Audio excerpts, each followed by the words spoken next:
Last year, I started writing a volume-by-volume analysis of Shaman King, and like most of the time when I start a really big project like that, it quickly got out of scope and I gave up. But since I've been going through every single script I've got and recording and releasing them just so that they can exist, I'm going to go ahead and make my video about Volume 1, and depending on how this does, I might do more. If you want to help to encourage that to happen, send me money and let me know that it was because of the Shaman King video. We're running a Vote With Your Wallet channel here. Alright, this is Kids See Ghosts Sometimes, Shaman King on Empathy. In the first chapter of Shaman King, main character Yo Asakura, who was raised by shamans, starts his first day of high school and meets another kid who can see ghosts named Manta while he's hanging out in a graveyard. Yo tells Manta that nobody who sees ghosts can be an all-bad person, as advised by the grandmother who raised him, and he also describes ghosts that he hangs out with as a bunch of bums who couldn't get into heaven. By the chapter's end, Manta realizes that Yo is always keeping his mind empty in order to create space to channel the spirits, which is a personality trait practically opposite of Manta, whose constant inner monologue guides the story and whose approach to life is cramming as much information into his brain as possible. I've read this chapter at least 10 times since first purchasing the 3rd issue of Monthly Shonen Jump, in which it made its US debut, and I've come to relate to both Manta and Yo and to the themes of this story more as the years go on. Effectively, the ability to see ghosts is a metaphor for empathy, manifesting in opposite ways between the main characters. Yo expresses a kind of passive empathy, allowing the world to happen to and through him, and he uses his own sense of righteousness to decide his place in other people's conflict. For instance, when he teams up with the samurai Amidamaru in the first chapter, it is to avenge the samurai's gravestone on behalf of his spirit's anger. Yo himself doesn't have any real beef with the gangsters, but he takes it from the outrage of the spirits that he should do something about this problem. Manta's non-stop cramming seems to come from a desire to understand as well, but from a high-strung, constantly terrified perspective. Manta seems to see the world as though it's coming apart at the seams, desperately dragging strands of sanity back together by reading as much as he can about whatever's happening. While Manta is much more opinionated and likely to project his ego than Yo is, he also isn't willing to accept his own internal logic for the answers to questions, so he'll go to great lengths of research to confirm the reality of his situation. In between those two mindsets, we can see a presentation of empathy as a desire towards understanding the circumstances of the world and the people around you. Whether you can achieve this by quieting yourself and listening intently, or by questioning everything and demanding that reality provide answers,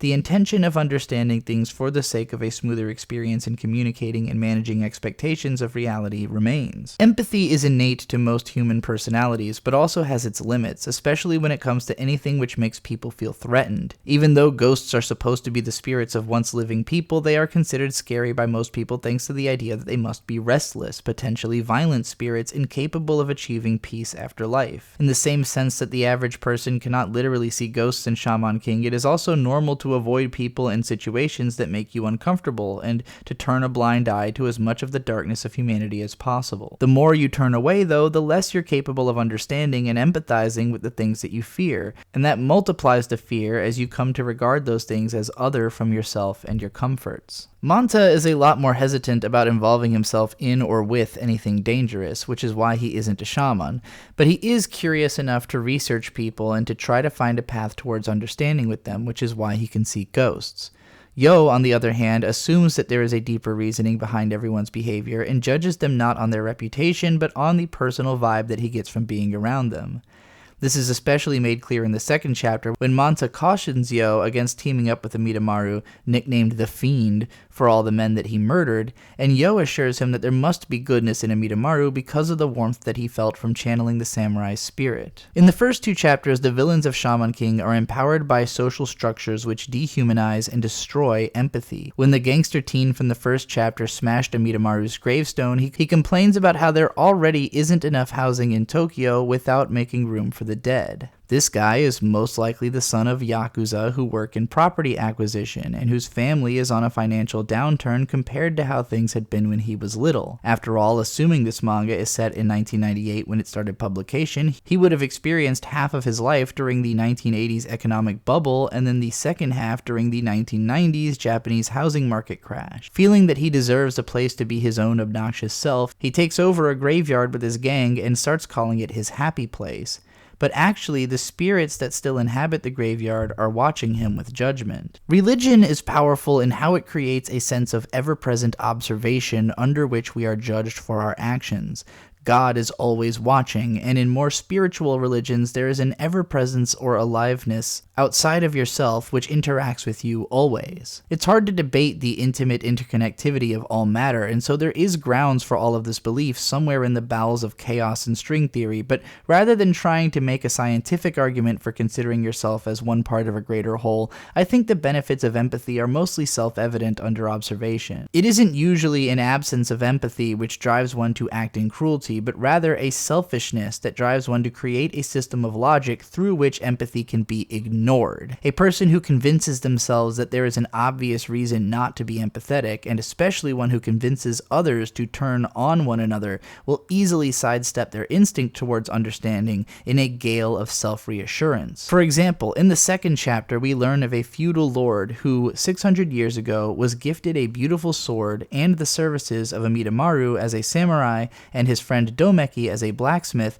in exchange for granting social status to the pair of orphans. Upon recognizing the quality of the blade, the lord demands that Amidamaru slay his friend to create scarcity value by leaving the blade the only of its kind. In a certain sense, there is empathy and understanding in these machinations. After all, the Lord understands the thinking of those in high stations enough to understand how this blade and its craftsman would become legendary, even more so in the blacksmith's death. And he even tells Amidamaru that it is out of sympathy that he's allowing a friend to do the job, although as soon as he discovers that Amidamaru isn't planning to go through with it, he has both of them killed anyway. Interestingly enough, both of these orphans really did become famous just through interacting with a person of social importance, even if their lives were incredibly brief and intense. The profound slaying ability of the blade was proven immediately, but because of the context, instead of being remembered heroically as a samurai that fought in his master's name,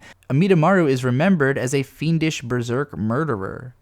History itself becomes a depersonalizing bludgeon against empathy even for the dead, only to be overcome by listening to the stories from the spirits themselves and realizing their circumstances. Despite 600 years restlessly waiting for one another, it takes Yo about 5 minutes of listening and empathizing to figure out that he can help the blacksmith move on by letting himself be the vessel to repair the legendary blade and then return it to Amidamaru. And once he's done so, he earns the respect of the spirits such that he gains Amidamaru as his first partner in action. Chapter 3 tackles the dichotomy between Yo and Manta's mentalities more combatively, as Manta regards Yo as a cheater, relying on the abilities of others to succeed in life.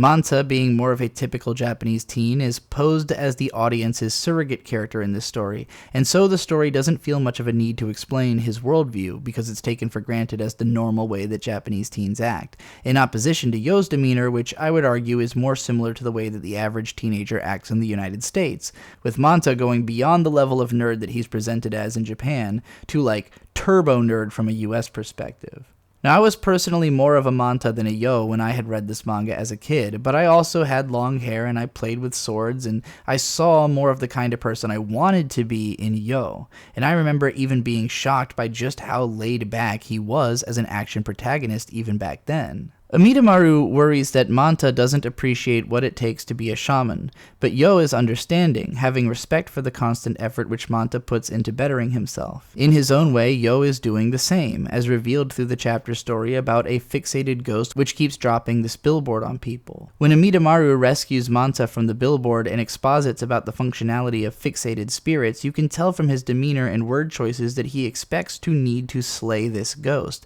and also that he and Yo have possibly had to slay these ghosts before.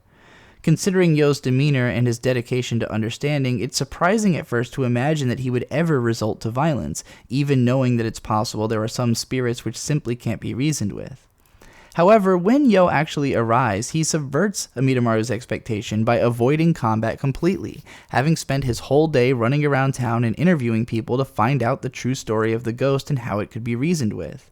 It turns out this guy was killed by a truck while painting the billboard, and he died so fast that he never got to let go of the professionalism driving him to finish his work. All Yo has to do to put him to rest is to let the ghost command his body and finish the billboard. But it's worth noting how circumstantially different this is from the previous pair of team-ups he did. We've understood that Yo is a shaman and how that functions since the first chapter, but only here is it revealed the necessity and function of a shaman as a profession. In the first and second chapter, Yo was motivated by his desire to team up with a cool ghost, so he was involving himself in others' business to that end. But in this chapter, he's clearly annoyed about having to deal with this problem ghost, and he's only capable of teaming up and sharing motivation with the ghost because both of them want the job to be finished so the ghost can move on. In a sense, Yo is like a therapist combined with a firefighter and an animal tamer, with a real passion for his work. His job is to show up to an often dangerous scene and attempt to reason with or otherwise subdue a problematic presence by way of understanding their motivations and offering a means of emotional progress. Considering the confusion and inhumanity of the ghosts, though, this can mean trying to communicate with a creature that's completely forgotten most words in favor of violence. Not unlike how animal trainers will sometimes let a timid creature bite them to show their sympathy in the lack of retaliation, Yo lets himself be struck by the ghost to show that they are capable of communicating in a way that it usually can't with people, that it will simply pass through, and also possibly so that the humanity inside of the creature, on realizing the result of its own rage, will calm down to greater rationality.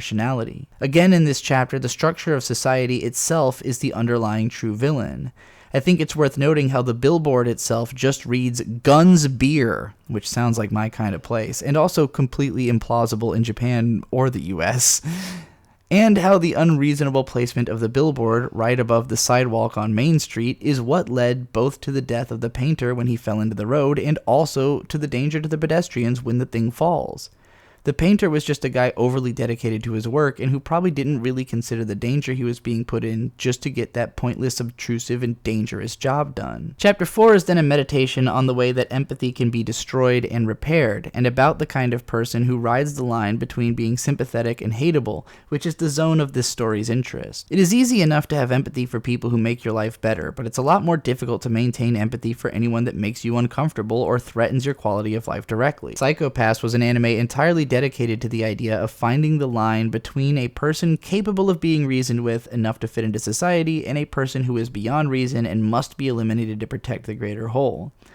In a similar way to that show's lead character Akane, or indeed like the 12th guy in 12 Angry Men, Yo is just the person in society the most dedicated to understanding and attempting to communicate with everyone, under the assumption that there must be something good that has kept them there for as long as they've lived so far. This stance towards empathy pervades into Shaman King's bonus pages even, which give cute little insights into the lives of the lunk-headed school bullies that hang out with Ryu in his search for a happy place. Tatsushi is a school bully who was trained by the star boxer Gushi Kenji up until Gushi died in an accident and his gym went bankrupt, leaving Tatsushi cut off from his goal of beating Gushi one day, aimless and enraged with abandonment.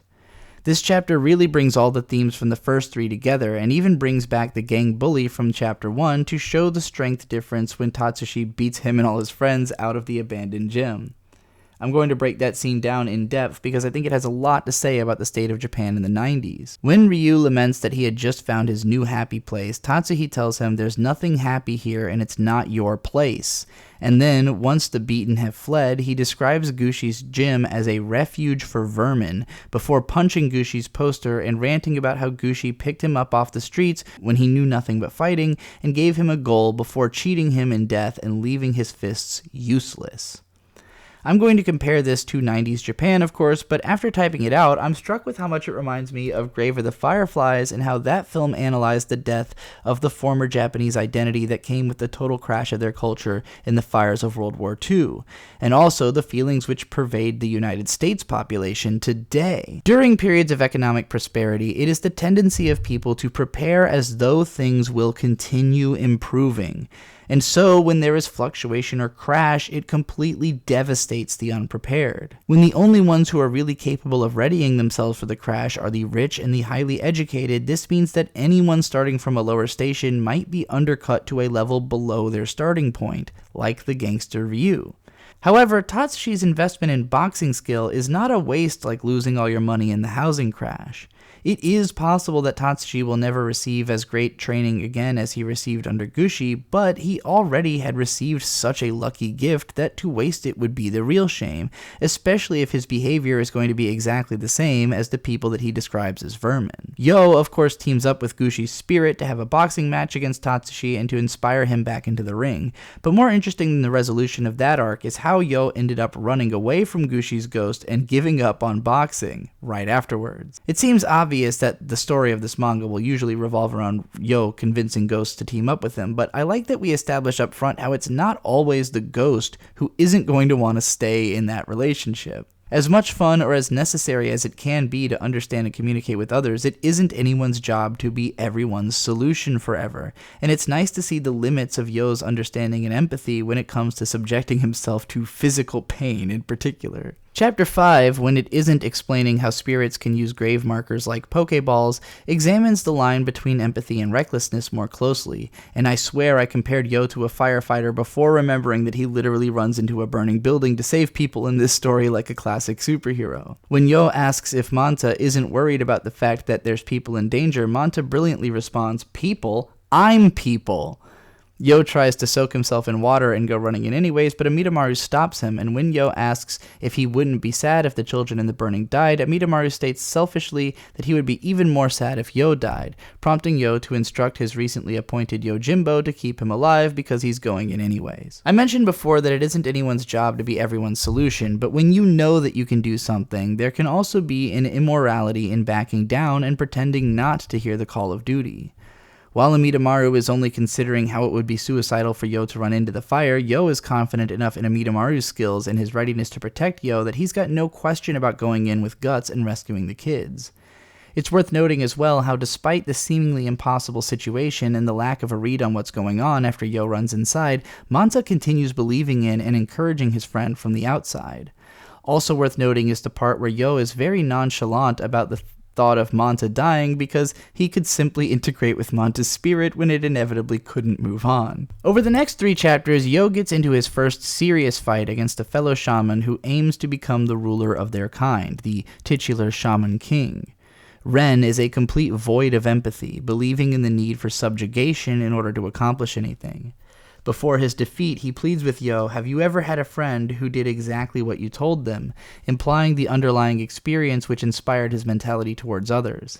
In that moment, Ren's frustration with others is most understandable. Yes, compromise and communication can be infuriating, especially when you think something needs to be done efficiently and quickly and you must rely on someone else to make it happen. But you have to appreciate that you are indeed relying on that person. A lack of respect for that reliance is what will gate you off from being able to work with people with skills that you might find yourself needing. Ren challenges Yo because he recognizes that Amidamaru is an even more powerful ghost than the one he currently commands, a Chinese warlord named Bason. According to Ren, Yo cannot defeat him in spite of Amidamaru's power because of his inability to perfectly integrate his soul with the samurai's, whereas Ren is capable of 100% integration with Bason thanks to breaking the spirit to his will.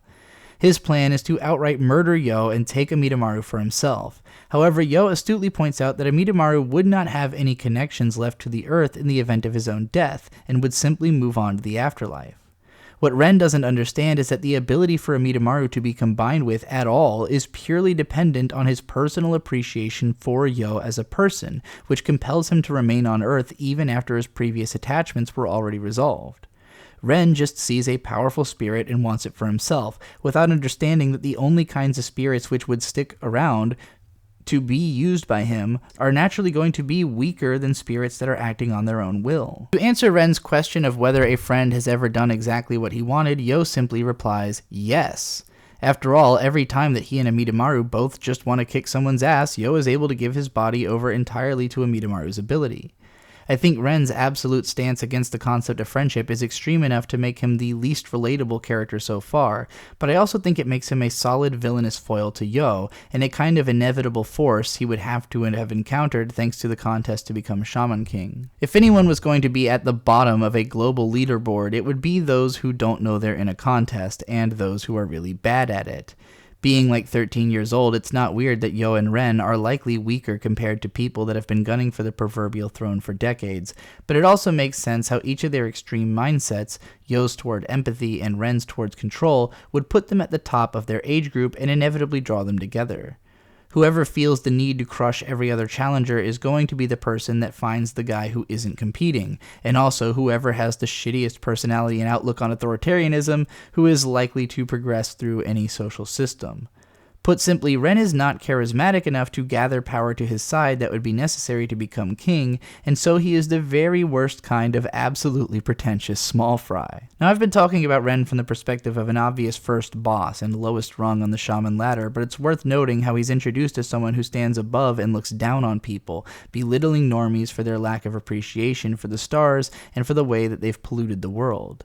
Even worse than the feudal lord who used the functions of society to justify his self-satisfaction, Ren justifies himself through balking at society's dysfunction. He sees the blind participation in a broken system as evidence of humanity's worthlessness, and basically regards anything which defies his personal sense of environmentally conscious justice as worthy of death. This whole mentality flies in the face of Yo's constant search for the worthiness in all life, and watching Ren make decisions about who lives or dies is so shocking to Yo that he realizes the need to change his entire lifestyle just to be ready for dealing with the existence of people like Ren. And so begins the training arc, and that's the end of Volume 1. If you enjoyed this, again, please let me know in the comments, share this around. I need this video to get at least 10,000 views before I'm really going to think about doing the entire series, so please share the video, send me some money, and let me know that it's about Shaman King. Alright, thanks again for watching. Manga forever.